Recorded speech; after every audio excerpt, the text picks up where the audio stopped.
Rusia tidak memiliki keberanian untuk melakukan serangan frontal penuh dengan mekanisasi seperti yang mereka lancarkan terhadap pertahanan Ukraina pada beberapa tahun pertama perang. Setelah tank-tanknya terbakar dan banyak tentaranya tewas, Rusia mulai memakai cara lebih licik untuk mengirim pasukan ke Ukraina, bukan lagi menyerang langsung. Menyusup dengan mencoba menggunakan jaringan pipa gas yang luas yang melintasi Ukraina untuk mencapai tujuan mereka. Kami katakan mencoba karena ada alasannya. Serangan ke pipa gas kadang tak sesuai rencana. Itulah yang terjadi di Kupiansk saat serangan rahasia Rusia ke pipa gas malah jadi bencana. Prajurit Rusia itu tak bisa lari setelah ditemukan Ukraina dan tindakan Ukraina sangat brutal. Semua berawal dari rencana komandan Rusia menyelundupkan puluhan prajurit lewat timur Laut Kharkiv ke Kupiansk. Pasukan Rusia mengidentifikasi pipa Soyuz sebagai titik masuk yang sempurna, menurut laporan Kiev Independent, karena pipa itu memungkinkan para prajuritnya muncul tanpa terlihat. Mereka dapat memberi lebih banyak tekanan pada kota yang telah coba direbut Vladimir Putin selama beberapa bulan terakhir. Putin sangat menginginkan Kupiansk karena beberapa alasan. Euromaidan Press menjelaskan beberapa alasan tersebut pada Februari 2024 yang memberikan petunjuk seberapa lama Rusia telah berusaha merebut kota penting ini di Kharkiv.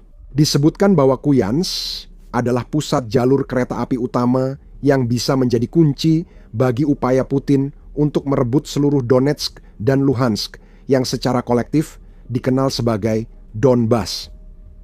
Jika kedua wilayah ini terdengar familiar, itu karena Putin menyatakan Ukraina harus menyerahkan Donetsk dan Luhansk ke Rusia untuk peluang damai. Merebut Kupiansk memberi Rusia kendali atas jalur kereta yang digunakan Ukraina untuk mengirim pasukan ke Donbas. Rusia ingin memutus jalur logistik itu. Selain memutus jalur untuk Ukraina, Rusia juga diuntungkan dengan menguasai rel Kupiansk. Rel itu dapat membantu Rusia mengirim lebih banyak pasukan ke selatan dan timur Ukraina, memberikan tekanan yang lebih besar lagi pada bagian-bagian Donbas yang masih berada di bawah kendali Ukraina. Selain itu, penguasaan atas Kupiansk akan memungkinkan Rusia memberikan dukungan dari sisi samping saat mereka terus berupaya merebut kota Kharkiv. Saat ini, Rusia tidak bisa mengepung kota itu, yang berarti Ukraina masih mampu mempertahankannya dengan baik. Dengan Kupiansk berada di bawah kendalinya, Rusia bisa menyerang dari berbagai arah, menciptakan banyak masalah yang harus dihadapi para pembela Kharkiv dari Ukraina. Jelas Kupiansk punya banyak arti strategis, ada unsur simbolis. Dalam upaya merebut kota pada akhir 2025, Rusia mengklaim tentaranya telah menguasai Kupiansk. Klaim-klaim tersebut dengan cepat dibantah ketika tidak lain dari Presiden Ukraina Volodymyr Zelensky melakukan perjalanan ke kota yang sedang dilanda pertempuran itu untuk menunjukkan bahwa kota tersebut masih jauh dari jatuh. Zelensky mengucapkan selamat kepada tentara Ukraina atas serangan balasan yang membalikkan keuntungan Rusia dan merekam dirinya di kota itu. Zelensky juga menggunakan video itu untuk mengirim pesan baik kepada Putin maupun siapa saja yang mempercayai kebohongannya tentang perebutan wilayah oleh Rusia. Putin berbohong dengan mengklaim pasukan Rusia telah merebut kota itu.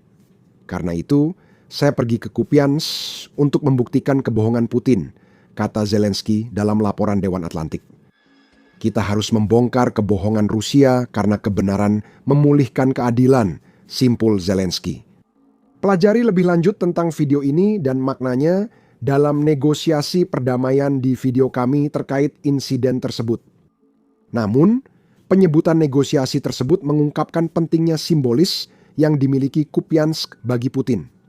Kota itu digunakan pemimpin Rusia untuk membuat pencapaian mereka di medan perang tampak lebih mengesankan dari kenyataan.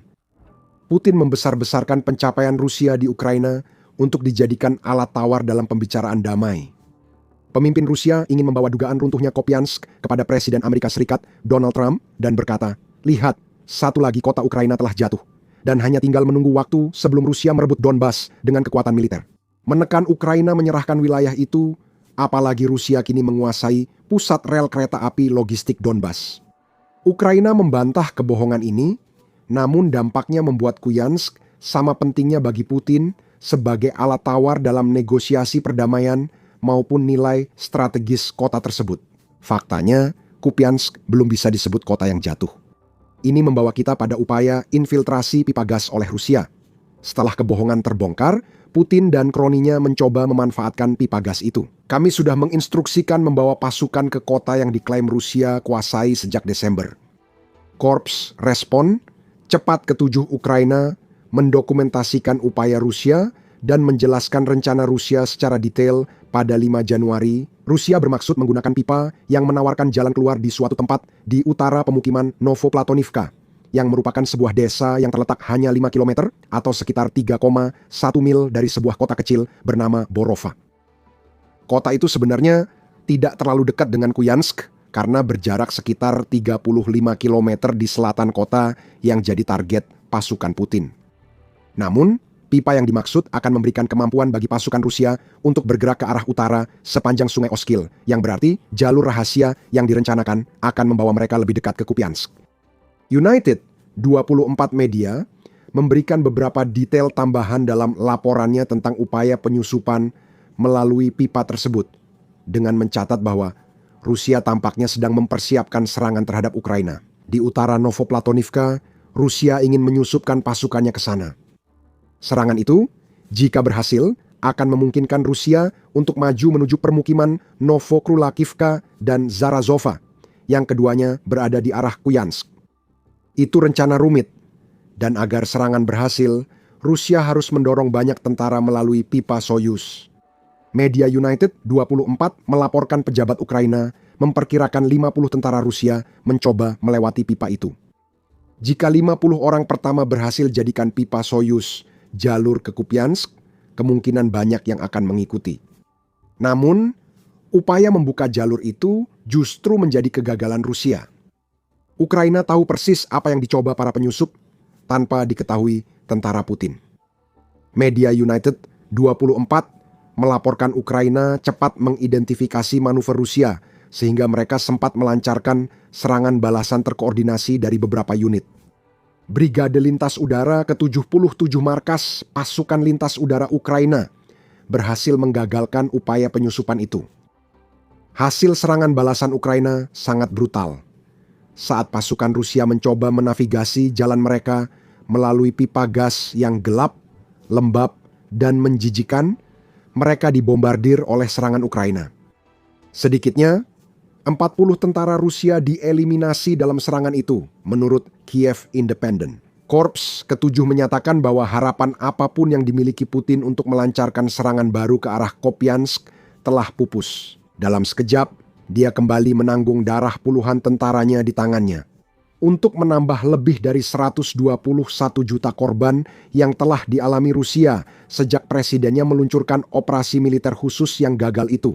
Dan seperti yang sering terjadi, Ukraina memiliki bukti bahwa mereka benar-benar melakukan apa yang mereka klaim telah dilakukan. Dalam postingan Telegram, Korps ke-7 membagikan video yang menunjukkan pasukan Ukraina menggabungkan serangan darat dan udara untuk menghancurkan tentara Rusia di pipa Soyuz. Brigade Lintas Udara ke-77 berhasil mendeteksi niat musuh tepat waktu dan bekerja sama dengan unit-unit terdekat menghentikan serangan musuh. Korps ke-7 mengumumkan lewat video bahwa setidaknya 40 personel musuh telah dilikuidasi. Menurut hasil operasi, musuh gagal mencapai tujuan dan situasi di zona tanggung jawab berhasil distabilkan, tambah korps tersebut. Penyusup Rusia tidak punya peluang. Bagaimana mungkin mereka bisa? Mereka terperangkap di dalam pipa yang tidak memberi mereka pandangan apapun dan tidak ada kesempatan untuk menerima peringatan bahwa Ukraina tahu persis di mana mereka berada ketika bom mulai dijatuhkan. Satu-satunya yang bisa dilakukan tentara Rusia hanyalah panik dan mencoba melarikan diri, merangkak di atas tubuh rekan-rekan mereka. Dalam prosesnya, sangat sedikit yang berhasil keluar hidup-hidup. Pipa Soyuz telah jadi kuburan massal bagi penyusup yang gagal menyelesaikan tugas mereka. Rusia tetap berambisi di Kupiansk. Meski penyusupan lewat pipa gagal, Rusia terus menyerang kota yang mereka klaim dikuasai.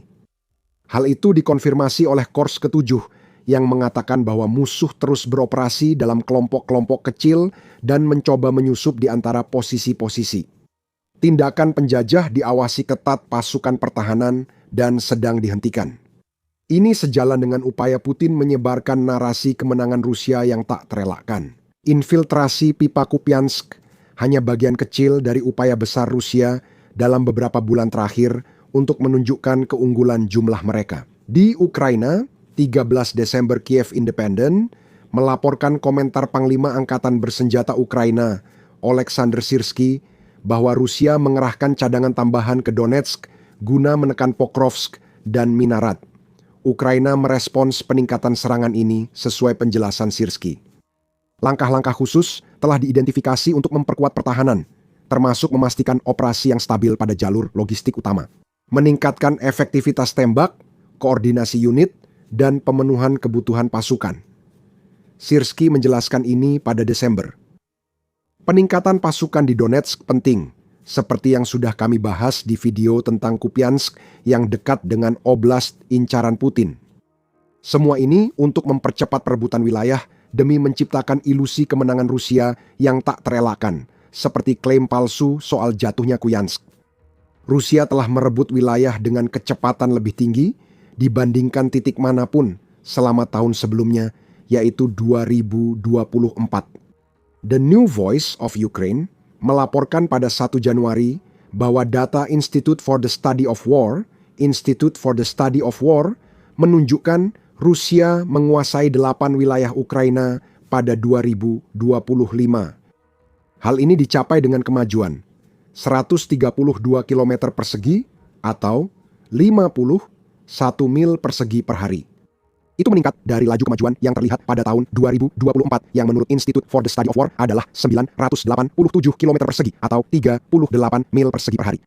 Masalah Putin sederhana, punya banyak tentara bukan berarti Rusia tahu cara menggunakannya. The New Voice of Ukraine menyatakan pencapaian 2025 dibayar darah 416.570 tentara. Rusia kehilangan sekitar 78 tentara per kilometer persegi yang direbut tahun itu. Sementara Putin meningkatkan serangan ke Kupiansk, Pokrovsk, dan Mirnarat. Tahun 2026, Rusia diperkirakan akan mengalami kerugian lebih besar, terutama saat Ukraina melihat kedatangan pasukan mereka.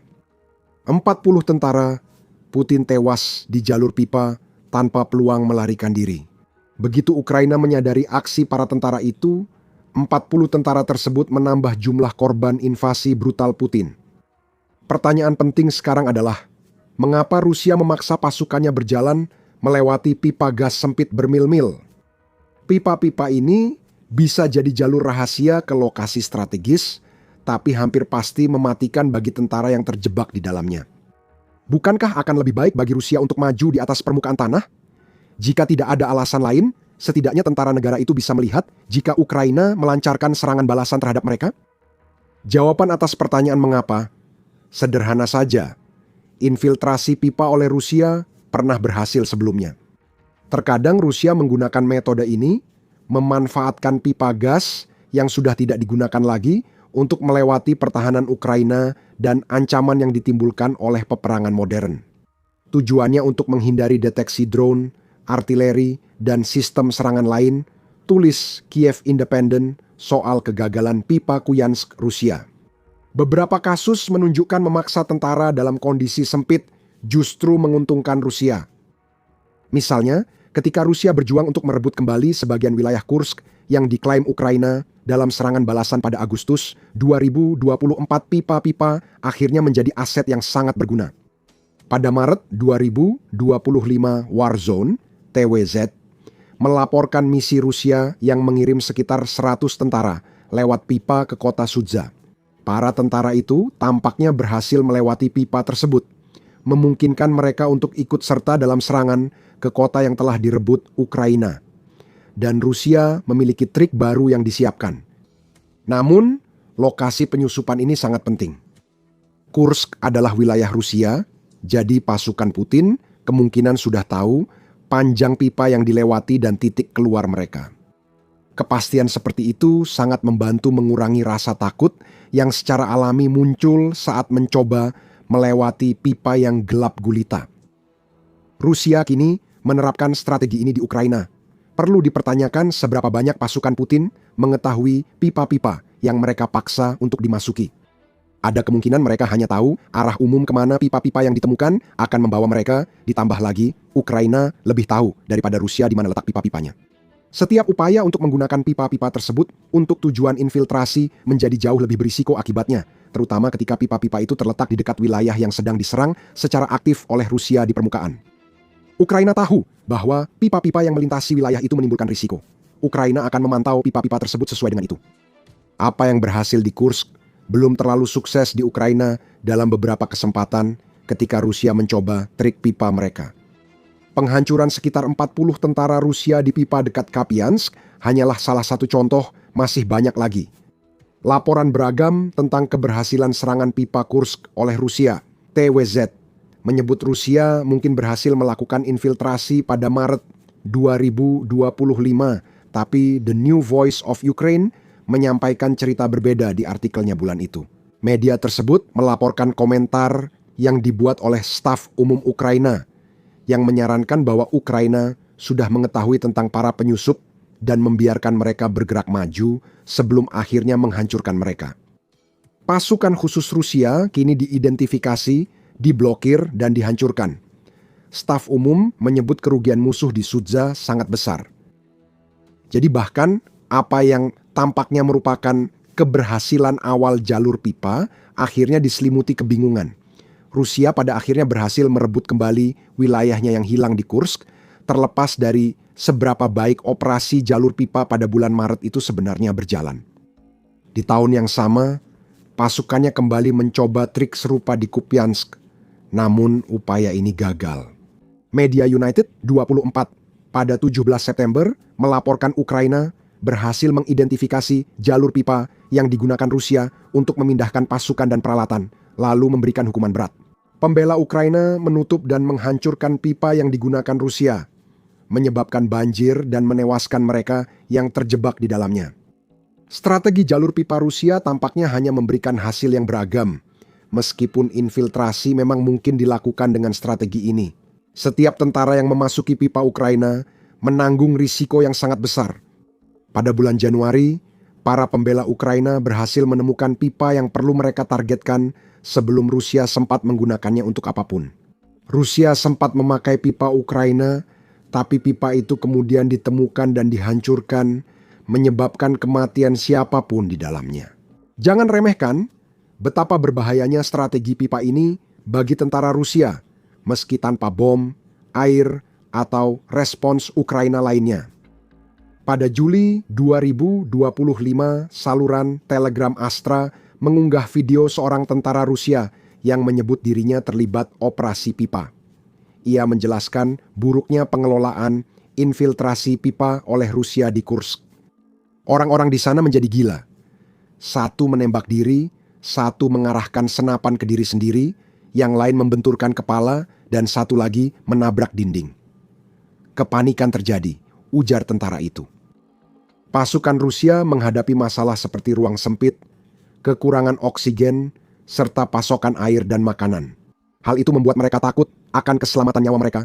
Bahkan tanpa keterlibatan Ukraina, puluhan tentara tewas karena sesak napas, bunuh diri, atau meninggal dalam kepanikan dan delirium saat mencoba melarikan diri dari pipa tersebut. Pada satu titik, tentara itu tak mampu lanjut dan ditinggalkan rekan-rekannya di jalan saat ia nyaris gagal melarikan diri. Astra menyampaikan hal ini soal video yang mereka bagikan. Putin tampaknya masih belum puas membuat pasukannya merasakan horor perang yang ia mulai. Sebagian yang kurang beruntung dikirim ke misi bawah tanah, tempat banyak rekan mereka tewas. Di sana mereka menghadapi kematian dan teror yang tidak pernah terlihat di medan perang. Putin tidak peduli. Pada bulan Desember, Media United 24 melaporkan apa yang terjadi selama upaya lain oleh pasukan Rusia untuk menggunakan pipa di Kupiansk. Media menyebut para tentara tewas di dalam pipa, meski Putin menerima kabar palsu bahwa tentaranya telah merebut kota itu. Hal itu memberikan sudut pandang baru terhadap klaim Presiden Rusia yang sudah terbantahkan tentang jatuhnya Kupiansk. Putin mungkin benar-benar mempercayai para komandannya di lapangan ketika mereka memberitahunya bahwa mereka telah merebut kota tersebut. Sementara itu, Kupiansk masih bertahan dan pasukan Rusia tewas di bawah tanah, sekitar 40 tentara lagi tewas akibat upaya infiltrasi pipa yang gagal. Kupiansk masih bertahan dan Putin tidak peduli darah yang tertumpah di pipa-pipa itu. Jika pasukannya berhasil mengubah situasi di kota itu, hal itu mungkin tidak semudah yang dibayangkan, sebab Ukraina akan jauh lebih kuat pada 2026 dibanding yang disadari Putin. Masuknya senjata-senjata baru, beberapa dari mitra barat Ukraina dan lainnya yang dibuat di Ukraina sendiri, tampaknya akan tiba di medan perang tahun ini. Cari tahu apa saja senjata-senjata itu dan mengapa senjata-senjata tersebut bisa menjadi malapetaka bagi Putin di video kami. Dan jika Anda menikmati video ini, jangan lupa untuk berlangganan The Military Show untuk liputan lebih lanjut tentang situasi di Kupiansk. Dan terima kasih telah menonton.